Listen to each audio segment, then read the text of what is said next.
Did you say 5 p.m.? Yes. Okay. The reason I jumped in, Dave Mack, is because 5 p.m., if Nolan was seen in an altercation at 5 p.m. on Horn Island, that's after the Triton, had already left. Let's see the boat, control room. We're talking about the boat leaving Horn Island. That boat. Had that boat already left when this altercation occurred? Dave Mack, that's a yes, no. Yes. The official story of Nolan Wells's death relies entirely on one specific timestamp, 4:30 p.m. According to his friends, that is when the Triton, the boat they all arrived on, pulled away from Horn Island. They say Nolan chose to stay behind. They say they left him on the beach. They say they had no idea he wouldn't make it home. For weeks, the entire investigation has been anchored to that 4:30 p.m. departure. Every question, every subpoena, every forensic analysis has been focused on the young men on that boat. But tonight, a new timestamp has emerged, and it destroys the foundation of the entire case. What if Nolan wasn't alone on the beach at 4:30? What if, at 5 p.m., 30 minutes after the Triton supposedly vanished into the horizon, Nolan Wells was still on Horn Island, involved in a violent altercation with a completely different group of people? And what if the forensic evidence being used to rule out a fight is built on a logical impossibility? You're watching the Black Docket. We track active cases, we follow the evidence, and we do not look away when the timeline fractures. In today's documentary, the Nolan Wells investigation, the 5 p.m. mystery, the Bertram boat, and the autopsy contradiction that nobody can explain. If you're new here, subscribe and tell us where you're watching from. Now, let's get into it. To understand why this new timestamp changes everything, we have to look at exactly what is being reported. The Triton left at 4:30 p.m. That is the bedrock of the defense for the young men who came home that night. If they were gone by 4:30, they cannot be responsible for what happened to Nolan at 5 o'clock. But according to investigative reporting, a digital trail is emerging that places Nolan on the island a full half hour after his friends claim they abandoned him. We want the truth about what happened to Nolan Wells. We are here to convict no one yet. And if evidence of a mystery altercation with other young men arises, we are pursuing it. Dave Mack, what do we know about some mystery altercation? We think after the Triton left Horn Island. Nancy, this is a mystery altercation that is being described through social media as something that took place around 5 p.m. that day. This is 30 minutes after the Triton already left. And in this particular account, a Bertram boat was seen leaving shortly afterward at a high rate of speed. Now, this social media conversation claims that a person, one of the passengers, pretty certain Nolan Wells was part of a group that was, quote, almost fighting around 5 p.m. Bip, bip, bip, bip, bip. Whoa, wait. Hold on, Nellie. Did you say 5 p.m.? Yes. Okay. The reason I jumped in, Dave Mack, is because 5 p.m., if Nolan was seen in an altercation at 5 p.m. on Horn Island, that's after the Triton, had already left. Let's see the boat, control room. We're talking about the boat leaving Horn Island. That boat. Had that boat already left when this altercation occurred? Dave Mack, that's a yes, no. Yes. Listen. But the person said in the DM to another kid that is associated, not any of the kids that I interviewed or talked to, but that could be associated to some degree, that knew Nolan, that this person wrote a message saying, me and my husband saw you arguing with Nolan and to the effect of you're going to spend the rest of your life in prison. Nolan and another person that he may have been in an argument with, to me, are people that need to be investigated.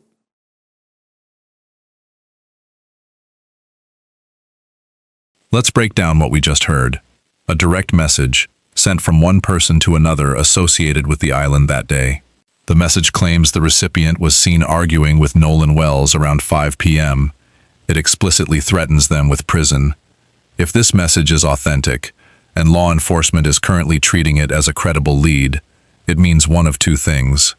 Either the Triton did not leave at 4:30 p.m. and the friends have been lying about their departure time for a month, or the Triton did leave at 4:30 and Nolan was left behind, only to encounter a completely separate group of people 30 minutes later. And then there is the boat, a Bertram. According to the report, a Bertram boat was seen leaving the island at a high rate of speed shortly after this alleged 5 p.m. altercation. Why does this matter?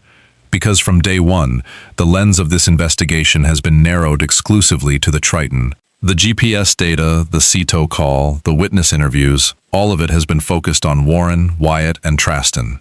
But if a Bertram boat was speeding away from Horn Island at 5:15 p.m., and Nolan was involved in a confrontation at 5 p.m., then the Triton crew might not be the only suspects in this case. They might not even be the primary ones. Cheryl McCullum, a veteran cold case investigator, put it perfectly on air. Everyone has been focusing on the young men on the boat. But if there is a mystery altercation after that boat left, law enforcement has to pivot. They have to find out who was on that Bertram. They have to find out who Nolan was arguing with. But before we can investigate a 5 p.m. fight, we have to address the forensic elephant in the room. Because according to one expert, the physical evidence proves Nolan wasn't in a fight at all.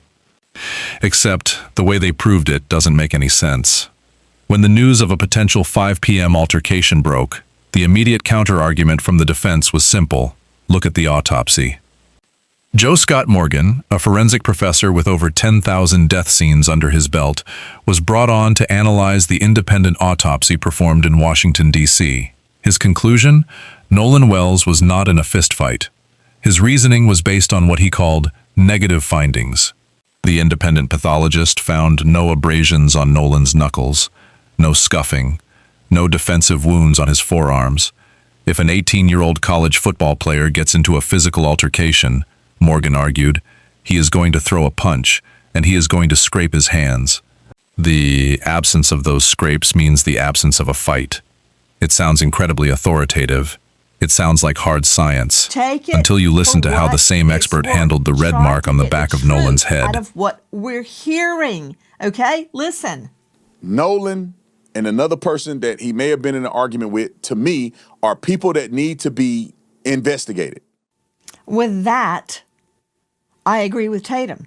As much as we disagree on practically everything else, if this happened, and forget about the girl, I'm talking about the altercation. Cheryl McCollum, come on. He dies. Nobody sees him. The others get back safely.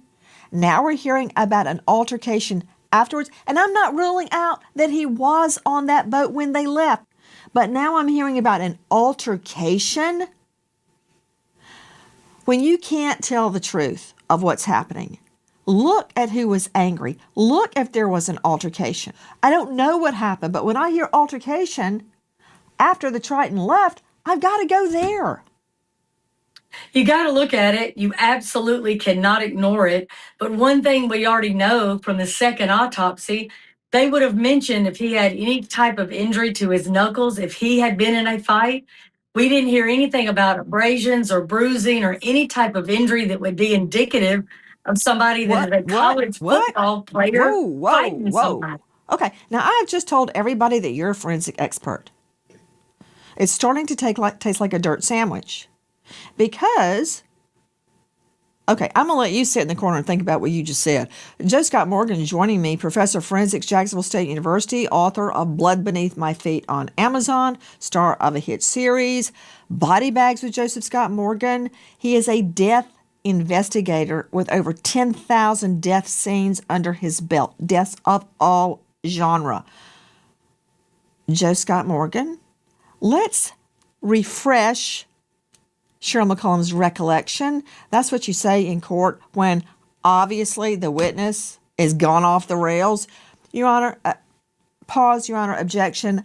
May I refresh the witness's recollection? In other words, get it together.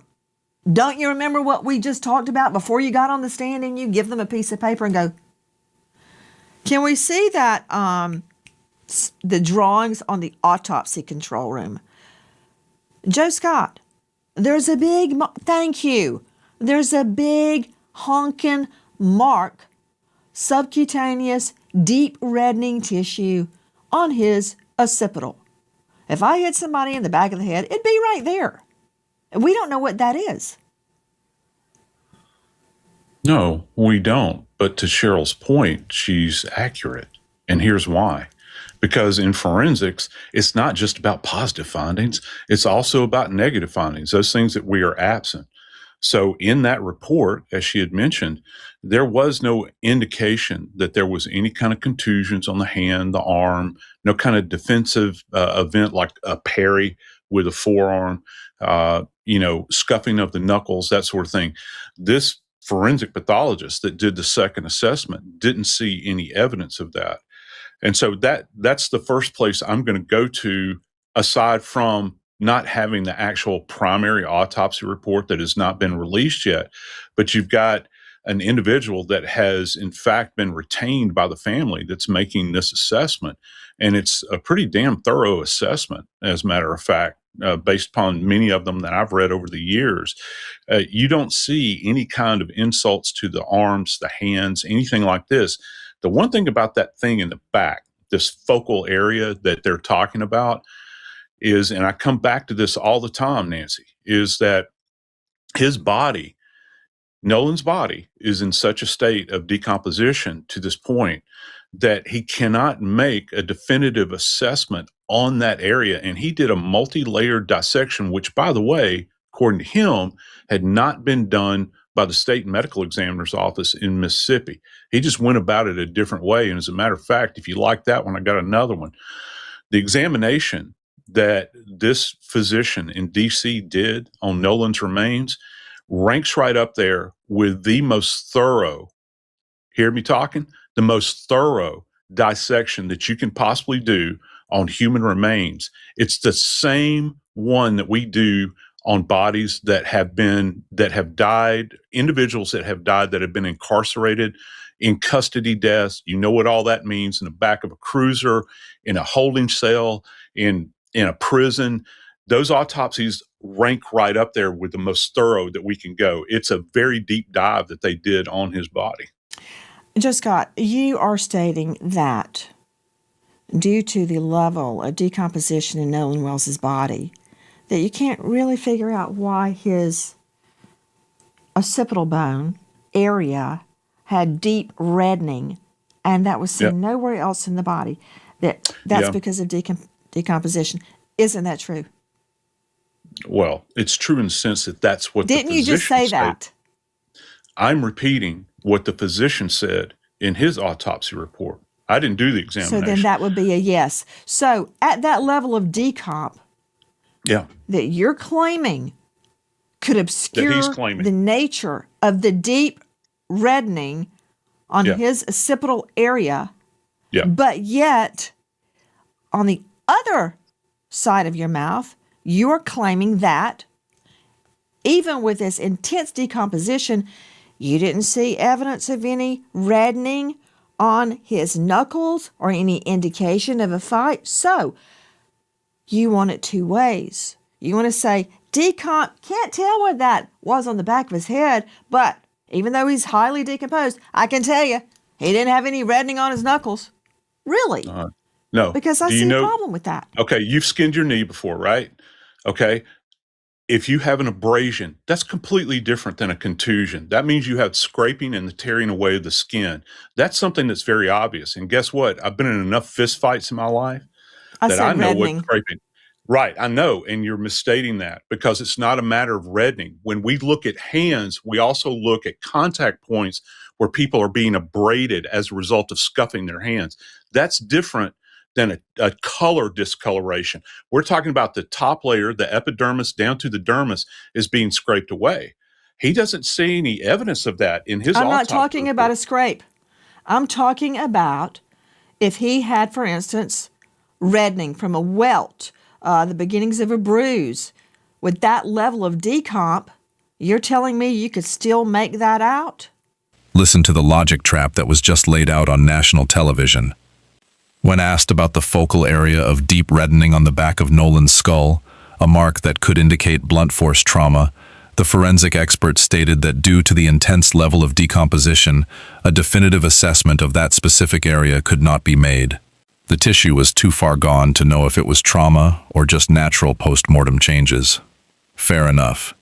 Decomposition destroys evidence. That is a fact of forensic pathology. But here is the problem. In the exact same breath, the expert claimed that despite this intense, evidence-destroying decomposition, he could definitively state that there were no bruises, no welts, and no signs of trauma on Nolan's hands. As Nancy Grace pointed out, you cannot have it both ways. You cannot claim the body is too decomposed to evaluate a deep tissue discoloration on the skull, but simultaneously claim it is perfectly preserved enough to rule out bruising on the knuckles. An abrasion, a scrape where the skin is torn away, might survive decomposition. But a contusion, a bruise beneath the skin, is exactly the kind of evidence that vanishes when a body breaks down. If the occipital tissue is unreadable, the subcutaneous tissue on the hands is unreadable. By using the decomposition to excuse the mark on the head, the expert inadvertently invalidated his own ability to rule out a fight based on the hands. The negative finding isn't a fact, it's a void. And in that void, a 5 p.m. altercation becomes entirely possible. But if Nolan was still on the island at 5 p.m., fighting with someone else, it forces us to ask the most damning question of the original group. If they left him at 4:30, why did they have his phone? Doesn't mean anything. What? Where's your cell phone? Where is your cell phone? And try not to lie. Where's your cell phone? Okay. Right here. Where's, oh, really? Because here's mine. So, you want to tell me Nolan Wells stayed behind and his cell phone went without him? I understand. Don't everybody start screaming that he didn't want to get it wet. Of course he didn't want to get it wet. But there's ways around that. You can go put it on shore in your shoe, like everybody else does, to hide it from people, and then retrieve it when you go. But no, he let the boat leave with his phone. I agree with his mother on that. That is not Nolan Wells. He was never away from his phone. We have talked about the cell phone before, but in light of this new 5 p.m. timeline, the phone is no longer just a piece of evidence. It is the anchor that drags the entire official story to the bottom. Let's map the physics of this scenario. The friends claim they left Nolan on the beach at 4:30 p.m. because he wanted to stay behind and talk to Katie. They claim they told him to catch a ride later. They claim they thought he was safe. But when the Triton pulled into Ocean Springs, Nolan's phone was with them. If you are an 18-year-old boy in 2026 and you are voluntarily staying on an uninhabited barrier island for the evening, you do not hand your phone to your friends as they sail away. You keep it in your pocket, you keep it in your shoe, you hide it in the sand. You do not give away your only lifeline. Christine Wansley knows her son. She has stated publicly, repeatedly, that Nolan would never, under any circumstances, let a boat leave without his phone. So, if the phone was on the Triton at 5 p.m. and Nolan was on Horn Island at 5 p.m., one of two things happened. Either Nolan handed his phone over willingly, which defies every instinct of self-preservation, or the phone was taken from him. And if the phone was taken from him, then the departure at 4:30 p.m. wasn't a friendly goodbye, it was a stranding. But wait, it gets worse, because at 11 p.m. that night, Warren Hudson called Christine Wansley. He called her to ask if she had heard from Nolan. Think about the sheer audacity of that moment. Warren is sitting in Ocean Springs. Life 360 data would later prove that Nolan's phone was in that exact zip code. Warren either had the phone in his hand or he was in the house where the phone was sitting. He knew Christine couldn't reach her son. He was physically possessing the device she was desperately praying would ring, and instead of saying, "Mrs. Wansley, I'm so sorry, Nolan stayed behind and I have his phone," he waited 6.5 hours, called her in the dark, and asked her if she had heard from him. Why? Why ask a mother if she's heard from her son when you are holding the son's phone? Unless you aren't trying to find him. Unless you already know he isn't coming to answer it. As if the 5 p.m. fight and the phone discrepancy weren't enough, a third witness account has surfaced. And this one places Nolan in the water, but not alone. According to a report from Officer Tatum's show, a witness claims they saw Nolan in the water with a girl, but they weren't just swimming. The witness described them as struggling. It was obvious enough that the witness was concerned. Now, apply common sense to this. If you are on a crowded beach on the 4th of July and you see 2 teenagers struggling in the surf, your instinct is to help. You yell, you wade in, you alert a lifeguard. You do not watch them struggle, turn around and go back to your barbecue. Cheryl McCullum noted this on air. If a witness saw a struggle and Nolan ended up dead, the fact that this witness hasn't come forward to law enforcement is deeply suspicious. Or, perhaps more accurately, it suggests that the struggle wasn't an accident. It suggests that the people in the water with him were the reason he was struggling. And this brings us to the final, most terrifying reality of this case, the digital dragnet. Greg Morse, a veteran trial lawyer, pointed out something crucial during the broadcast. Law enforcement doesn't need to rely on anonymous DMs or podcast theories. They have the tools to map the exact truth of what happened between 4:30 p.m. and 5:30 p.m. They can pull the cell site location data for every single phone that pinged off the towers near Horn Island that afternoon. They can see which phones were moving together. They can see which phones suddenly went dark.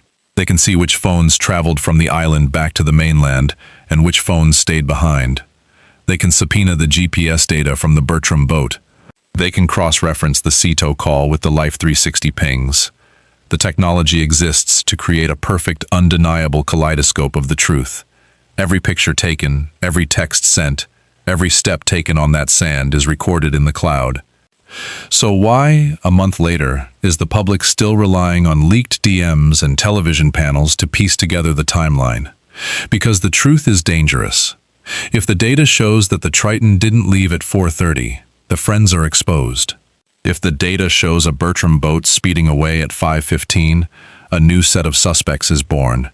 If the data shows Nolan's phone moving while his body stayed behind, the narrative of the accidental drowning evaporates into thin air. And while the data is being gathered, Christine Wansley is paying the price.